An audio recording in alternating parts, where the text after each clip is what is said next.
Salam sehat, salam semangat, salam guru informatika di mana saja pun berada. Perkenalkan, saya Rian Stefani Berutarigan. Saya mengajar di SMA Negeri 1 Kabanjahe, Kabupaten Karo.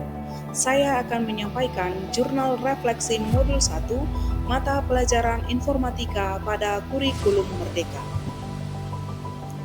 Pengalaman belajar yang baru saja saya peroleh yaitu pengalaman langsung di mana secara langsung mempelajari dan bersentuhan dengan objek belajar yang diawali dengan rasa penasaran dan ternyata seru. Emosi-emosi yang saya rasakan terkait pengalaman belajar atau pembelajaran yang telah dilakukan adalah saya merasa bahwa belajar materi ini sangat menyenangkan dan menantang karena materi ini merupakan materi yang sangat dalam dan lengkap untuk dipelajari. Hal yang sudah baik berkaitan dengan proses belajar atau pembelajaran yaitu proses belajar yang efektif, yaitu suatu proses di mana tujuan pembelajaran sudah berhasil dicapai. Hal yang perlu diperbaiki terkait dengan proses atau belajar atau pembelajaran yang pertama adalah gaya belajar. Menggunakan gaya belajar seperti pembelajaran visual, auditori, atau kinestetik. Yang kedua, lingkungan belajar. Memastikan lingkungan yang kondusif untuk belajar, tenang dan bebas dari gangguan. Yang ketiga, jadwal belajar. Membuat jadwal belajar yang teratur dan konsisten. Apa pertanyaan kritis yang berhubungan dengan konsep materi sehingga tergali materi lebih jauh? Yang pertama, apa dampak keamanan cyber terhadap privasi dan bagaimana cara melindunginya? Yang kedua, bagaimana kecerdasan buatan atau AI mempengaruhi pengambilan keputusan dalam bisnis? Yang ketiga, bagaimana cara mengevaluasi keandalan dan kredibilitas sumber informasi digital? Yang berikutnya, apa dampak media sosial terhadap pemahaman kita tentang berita dan informasi? Yang selanjutnya, bagaimana kurikulum dapat disesuaikan untuk memenuhi kebutuhan berbagai siswa dengan latar belakang dan kemampuan yang berbeda? Apa strategi yang efektif untuk melibatkan semua siswa dalam pembelajaran informatika? Dan bagaimana teknologi dapat diintegrasikan untuk mendukung pembelajaran inklusif? Berikutnya, apa tantangan utama dalam mengimplementasikan pendidikan informatika inklusif? Selanjutnya, bagaimana prinsip-prinsip Pancasila dapat diintegrasikan dalam kurikulum dan materi pembelajaran informatika? Apa saja metode pembelajaran yang efektif dan mengimplementasikan nilai-nilai Pancasila dalam pelajaran informatika? Bagaimana pengaruh integrasi profil pelajar Pancasila terhadap motivasi dan hasil belajar siswa dalam mata pelajaran informatika?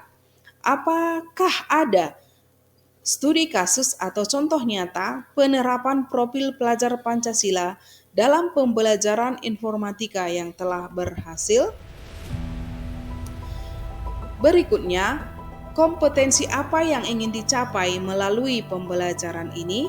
Materi apa yang paling relevan untuk mencapai tujuan tersebut? Bagaimana cara terbaik untuk mengajarkan konsep-konsep tersebut? Bagaimana cara mengukur pemahaman siswa terhadap materi? Itulah dia mengenai pertanyaan yang bisa digali lebih dalam terkait materi yang sudah saya pelajari. Berikutnya mengenai wawasan atau insight baru dari materi yang dipelajari yaitu penerapan metode berpikir komputasional yaitu hal ini melibatkan penggunaan algoritma dan pemecahan masalah secara sistematis yang dapat diterapkan dalam berbagai situasi, tidak hanya terbatas pada pemrograman komputer. Berikutnya, pemahaman yang lebih luas tentang teknologi. Materi tidak hanya berfokus pada komputer, tetapi juga mencakup internet, jaringan, dan teknologi terkini lainnya. Yang selanjutnya adalah keterampilan praktis. Ada penekanan pada pengembangan keterampilan praktis melalui proyek dan kegiatan yang memungkinkan siswa untuk menerapkan apa yang mereka pelajari dalam situasi nyata.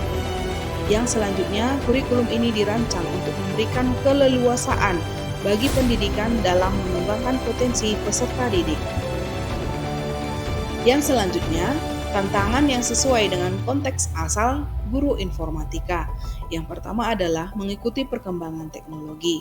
Kita tahu bahwasannya teknologi berkembang dengan cepat dan oleh sebab itu guru perlu terus memperbaharui pengetahuan mereka. Yang selanjutnya, mengajar dengan konsep yang kompleks, di mana informatika melibatkan konsep-konsep yang bisa jadi sulit untuk dipahami oleh siswa. Yang ketiga, mendorong kreativitas dan pemecahan masalah. Hal ini penting bagi siswa untuk belajar bagaimana berpikir secara kritis dan kreatif. Dan yang keempat, integrasi teknologi dalam pembelajaran dengan menggunakan alat-alat digital untuk meningkatkan proses belajar mengajar. Apa saja alternatif solusi terhadap tantangan yang ditemukan? Yang pertama yang perlu dilakukan adalah peningkatan kompetensi dengan mengikuti pelatihan atau workshop untuk meningkatkan keahlian teknis dan pedagogis. Yang kedua, penggunaan teknologi dengan memanfaatkan platform pembelajaran online dan alat bantu mengajar terkini untuk meningkatkan interaksi dengan siswa. Yang ketiga adalah kolaborasi, kerjasama dengan guru lain atau guru yang sudah profesional di bidang IT untuk memperkaya materi pembelajaran. Yang keempat adalah kurikulum dinamis, mengadaptasi kurikulum dengan perkembangan teknologi terbaru agar tetap relevan. Yang kelima, proyek praktis, mengintegrasikan proyek nyata dalam pembelajaran untuk memberikan pengalaman praktis kepada siswa. Keterhubungan topik yang dipelajari dengan pengalaman di masa lalu. Pengalaman di masa lalu sangat penting. Kenapa? Karena pengalaman di masa lalu penting dalam memahami dan menghubungkan dengan topik yang dipelajari saat ini, terutama dalam pelajaran informatika. Kurikulum Merdeka menekankan pada kemandirian dan kemampuan beradaptasi dalam belajar, sehingga mengaitkan pengalaman masa lalu dengan materi yang sedang dipelajari dapat membantu memperdalam pemahaman dan keterampilan yang relevan dengan dunia nyata dan kebutuhan masa depan. Keterhubungan topik yang dipelajari dengan penerapan di masa mendatang. Memberikan dasar-dasar kompetensi yang diperlukan untuk masa depan. Kurikulum ini menekankan kepada pembelajaran berbasis proyek dan keterampilan dasar yang memungkinkan siswa untuk mengembangkan pemahaman teknologi dan kemampuan berpikir kritis yang akan berguna dalam berbagai bidang di masa depan. Selain itu, dengan meningkatnya penggunaan teknologi dalam pendidikan, penguasaan informatika akan membantu siswa dan guru mengatasi tantangan seperti kurangnya penguasaan teknologi informasi dan komunikasi. Konsep atau praktik baik yang mungkin dapat dilakukan untuk kedepannya yaitu mengintegrasikan kemampuan berpikir komputasional, keterampilan menerapkan pengetahuan informatika, serta pemanfaatan teknologi secara tepat dan bijak. Tujuannya adalah untuk menghasilkan solusi efisien dan optimal dari persoalan yang dihadapi masyarakat dengan menerapkan rekayasa dan prinsip keilmuan informatika.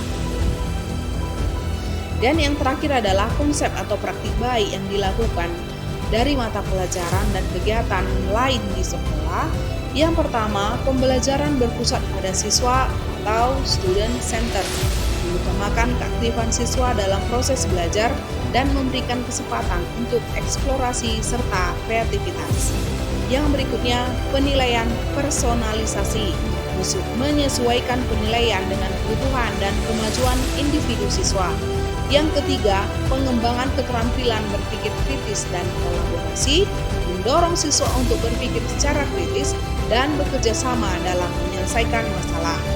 Yang keempat, praktik ini bertujuan untuk mempersiapkan siswa dengan keterampilan yang relevan untuk era digital dan mendorong inovasi serta pemecahan masalah yang efektif. Tentu saja, banyak kekurangan dalam pemaparan saya. Sebab itu saya minta maaf atas segala kekurangan yang sudah saya perbuat. Burung Irian, burung cendrawasih, cukup sekian dan terima kasih.